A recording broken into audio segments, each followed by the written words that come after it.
The first time Eli found teeth in the drain, he thought it was a prank. His older brother had a dark sense of humor, and the pale, jagged little things sitting in the metal grate seemed fake enough to ignore. But then it happened again, and again. He'd clean them out, toss them in the trash with a grimace, and try not to think about it.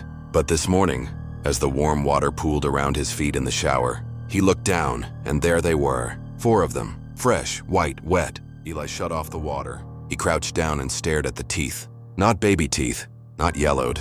These looked new, like they'd just been pulled from someone's mouth. There was even a trace of red on one of them. He didn't call for his brother this time. Theo had been acting distant lately, always locking the door to the basement, coming back upstairs smelling of something metallic and old. When Eli asked about it, Theo would just smile and say, "You wouldn't get it." But this wasn't something Eli could ignore anymore. He grabbed a plastic bag, scooped up the teeth and dropped them in. Then he went to the basement door. Locked, of course. He knocked softly at first, no answer. He knocked again, harder this time. "Theo?" Nothing. Eli pressed his ear against the door. He heard something.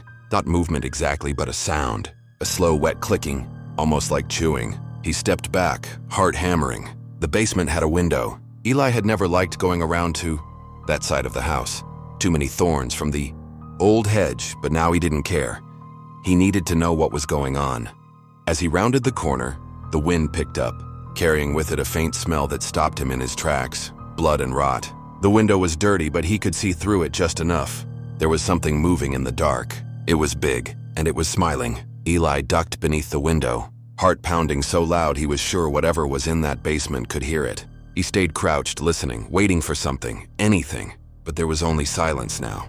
No chewing, no shifting shadows. Just the distant hum of the house and the occasional groan of old pipes. When he finally dared to look again, the window was empty, gone. He stumbled back, brushing dirt from his knees, eyes flicking toward the basement door on the other side of the house. It was still locked, still shut, but something had been inside. No, something was inside. Eli didn't go back in the house right away. He walked to the edge of the backyard, near the overgrown fence, and pulled out his phone. He wanted to call someone, his mom maybe, who was always on some work trip, or even the police, but what would he say? There are teeth in the drain. Something's chewing in the basement. They'd think he was crazy. He wasn't even sure he wasn't. By the time he got back inside, Theo was in the kitchen, shirtless, leaning against the counter like he hadn't just had some thing lurking beneath the house. His arms were streaked with something dark. Dirt maybe, or not. Eli tried to sound casual. "Hey, you've been in the basement?" Theo looked up slowly. His eyes were rimmed with red, like he hadn't slept in days. "Why?" "No reason," Eli said too quickly. Theo licked his lips. "You've been hearing stuff?" Eli blinked. "What?" "Like in the pipes. At night." The way he said it, low, careful, almost guilty, made Eli's skin crawl. He didn't answer. Theo pushed off the counter and walked past him. "You should probably stay out of the bathroom at night," he muttered. "Just for a while." "What's in there, Theo?" But Theo didn't answer. He just went upstairs 2 at a time and slammed the door to his room. That night, Eli didn't sleep. At 2:14 a.m., the sound came again. A low gurgling, the faint click of enamel against metal. And then, the whisper, right from the drain. It said his name. Eli didn't remember getting out of bed. One moment, he was staring at the ceiling, heart hammering as the whisper slithered out of the bathroom drain. The next, his bare feet were on the hallway floor, cold and silent, carrying him toward the sound like he was being pulled on a string. The bathroom door was ajar. Darkness waited inside, deeper than it should have been. The overhead light wouldn't turn on, no matter how many times he flicked the switch. But the drain was glowing. Not bright. Not like a light, but like moonlight on water, pale, cold, flickering. Eli knelt beside it. Something moved behind the metal grate. Slowly, smoothly.